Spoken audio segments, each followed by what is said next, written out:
Voici un autre héros. Très intéressant d'ailleurs que cet héros est tellement hétéroclite. C'est le roi, effectivement, qui était le roi d'Afghanistan dans les années tardives. Il connaissait beaucoup sur l'architecture. C'était le Shah Durrani.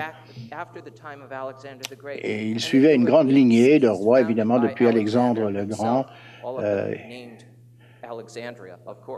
Écoutez, on a nommé, on a adopté le nom d'Alexandre, Alexandria, depuis. On connaît de cette lignée, de cette dynastie royale, étant donné la monnaie qu'on trouvait, etc. Mais une fois, il était à la chasse et il a découvert cette pierre. Il savait que c'était quelque chose d'important. C'est un capital d'un bâtiment grec. Alors, dans les années 60, il a trouvé pour la toute première fois un de ces villes renommées, historiquement presque mythiques, gréco-bactriens. Et voici ce qu'on a trouvé. Et voici la reconstruction. Un amphithéâtre, des temples, des palais. Fantastique. Dans les années 60-70, les archéologues ont excavé cette ville grecque et on a trouvé toutes sortes de choses, des artefacts, des statues grecques. Les Grecs ont venu enseigner l'art aux artisans. La place. Évidemment, l'art a resté, a été adopté tel quel et fait part de la trame culturelle de l'Afghanistan. Ils ont emmené aussi l'écriture grecque. Même après la disparition des Grecs de la scène, l'écriture a resté. Et nous avions maintenant des preuves concrètes de cette continuité historique. Alors, toutes ces trouvailles ont été trouvées et déposées au Musée national à Kaboul. Ça devenait un grand centre, un grand dépôt pour toutes sortes d'artefacts d'intérêt archéologique dans cette région. Une autre trouvaille très importante, majeure même, à cette époque du 1er siècle avant l'ère de Christ.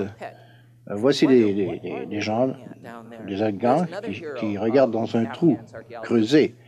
Qu'est-ce qu'ils regardent? Ils regardent un Russe, un archéologue russe qui est en train d'excaver. Voici, c'était Victor Saryanidi. Il a trouvé des tombeaux de bijoux, de joyaux. Il y a presque 20 000 pièces séparées d'or qu'on a trouvées ici. On a trouvé en 78, on a excavé en 79, et on a trouvé 6 tumulus. Voici Victor en train d'enquêter et faire l'analyse. Il trouvait des bolets, des gobelets, des joyaux, des bijoux. Vous allez en voir ici dans l'exposition dans votre musée. Quand Victor a trouvé tout cela en 78-79, il se passait évidemment d'autres choses dans l'Afghanistan contemporain, vous le savez. C'était le chaos civil, il y avait presque une guerre. Les Soviets étaient à la veille de leur invasion de l'Afghanistan en 79. Victor savait qu'il y avait très peu de temps. Il s'est empressé de travailler tout l'hiver et en 79, ça devenait trop difficile. Il était obligé de quitter la région et il a tout pris. Il a caché ça dans des sacs en papier, il avait ça dans ses poches, il a pris l'autobus à l'anonymat, il était à Kaboul, il a tout apporté au musée national. Ils ont fait l'inventaire complet, total de ces éléments. Il y avait 20 000 pièces individuelles et ils ont tout caché, serré, parce qu'il y avait une guerre qui se présentait. Il y a que des années plus tard qu'on a retrouvé cela. Alors, dans les années 90, une véritable catastrophe, un désastre. Le musée a été bombardé et détruit. Cette enceinte de l'archéologie de la route de soie, la continuité historique a été bombardée, détruite. On a perdu son toit.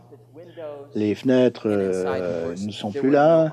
Évidemment, à l'intérieur, il ne restait plus d'artefacts. Même l'inventaire, les fiches techniques ont été brûlées et détruites. C'était vraiment une journée très sombre pour l'archéologie. Tous les experts se sont leurrés de cette tragédie. Tout a été détruit, tout a disparu, c'était vide à l'intérieur. On ne savait pas quoi faire. C'était une perte indéniable pour l'histoire de l'humanité. Les journaux nous disaient le musée de la Route du Soie est détruite. Si les artefacts sont n'importe où, s'il vous plaît, essayez de faire ce que vous pouviez pour les recouvrir. Et les sites archéologiques aussi ont été détruits pendant cette guerre. Voici la ville grecque dont je vous parlais tantôt, qu'Alexandre le Grand avait établie. Regardez bien, tout a disparu. Ici, il y a des gens qui ont tout pillé. C'est horrible dans un temps de guerre, franchement. Évidemment, il faut aider l'Afghanistan, un pays qui était vraiment dans une mauvaise situation. Mais qu'est-ce qui s'est passé? On a invité Victor Sarinidi de tourner les universités américaines pour parler de la chose. Il a parlé de ces 20 000 pièces d'artefacts. Ça s'est même publié dans le National Geographic. Voici le trésor d'or de la Bactria. Bactria, c'était la région du nord de l'Afghanistan. C'était une première fois qu'on racontait ces 6 tombes, ces 6 tumulus. Et on était assez convaincus que le tout a été perdu ou volé ou pillé ou pire encore fondu. Après qu'on a vidé les talibans, tout à coup, une certaine stabilité s'est installée en Afghanistan et pour une toute première fois, on s'est dit, bon, peut-être on peut commencer à rétablir l'infrastructure et inclure le musée. Je rentrais d'une expédition ailleurs, je faisais toutes sortes d'autres choses à ce moment-là. La mer Noire, on cherchait des épaves sous-marines. Et je revenais de cette expédition et c'était le 25 août 2003. Je me souviens clairement la date. Et j'entends un rapport à la radio qui disait... le nouveau président, le président nouveau nommé, Hamid Karzai, fouillait dans le palais royal et dans le sous-sol, il avait trouvé des boîtes, des caisses dans une voûte de banque. Et dans cette voûte de banque, dans ces caisses, il y avait ce notoire trésor. Il y avait aussi des boîtes du Musée national dans la voûte. Ah ben tout de suite, ça m'a mis la puce à l'oreille. Oh mon Dieu, c'est peut-être l'or qui a été mis dans des caisses et enfoui dans cette voûte. J'appelle tout de suite mon ami Victor Sarinidi. Crois-tu, mon vieux, que c'est peut-être caché dans cette voûte de Kaboul? Victor, il n'en savait rien. Il se préparait, lui, pour une autre mission ailleurs. Et je ne savais vraiment pas quoi faire. J'ai réfléchi un bout de temps et ça m'est venu à l'esprit que j'avais lu cet article ici sur la Bactria. Vous savez, les géos, on les garde, hein? On les conserve à tout jamais. On les met au sous-sol, on garde dans le garage.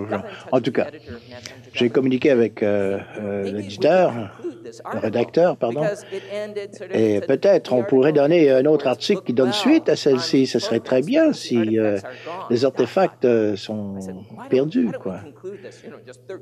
Alors, pourquoi pas faire un article de suivi une 13aine d'années plus tard? Bon, d'accord. On va vous envoyer à l'Afghanistan et vous allez faire un petit topo quelconque et on va publier ça.